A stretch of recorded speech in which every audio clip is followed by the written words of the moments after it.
వాయుగుండ ప్రభావంతో భారీ వర్షాలకి ముఖ్యంగా డెల్టా ప్రాంతం కృష్ణా వెస్ట్ డెల్టా వేమూరు నియోజకవర్గం మాగాడి పొలాలన్నీ కూడా గడి పంట పొలాలన్నీ నీడకు నీటువంటి పరిస్థితి.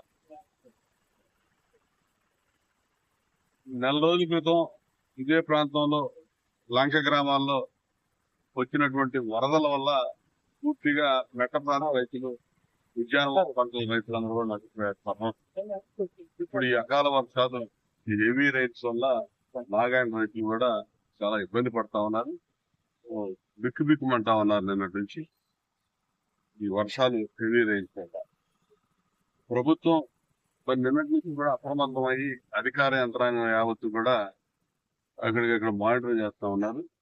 ముఖ్యమంత్రి గారు కూడా విదేశీ పర్యటన ఉన్నప్పటికీ ఈ రాష్ట్రంలో కురుస్తున్నటువంటి ఈ అకాల వర్షాలు హెవీ రైన్స్ ఏవైతే ఉన్నాయో ఈ బంగాళాఖాతంలో ఏర్పడినటువంటి వాయుగుండ ప్రభావం ప్రజల మీద లేకుండా చర్యలు ఎప్పటికీ ముందు చేస్తుంది.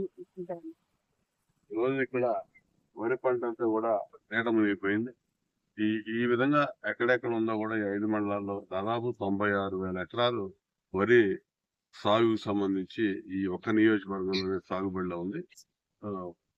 ప్రతి సంవత్సరం కూడా ఏదో ఒక ప్రకృతి వైపరీత్యం నవంబర్ నెలలో అక్టోబర్ నెలలో అకాల వర్షాల వల్ల రైతులు ఇబ్బంది పడుతున్నారు. చాలా నష్టపోతే పూర్తిగా ప్రభుత్వం చంద్రబాబు నాయుడు గారి నాయకత్వంలో ఆగుతుంది. మరి ఈ రోజు ఇప్పటికైతే పర్వాలేదు.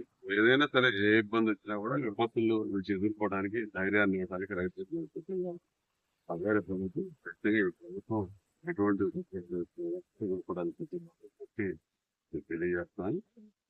ఖచ్చితంగా ఇవన్నీ కూడా పక్కకి వెళ్ళిపోతాయని చెప్పి జరగదని చెప్పి నేను భావిస్తున్నాను. ఇప్పుడు వరకైతే జరిగిన కొద్దిపాటి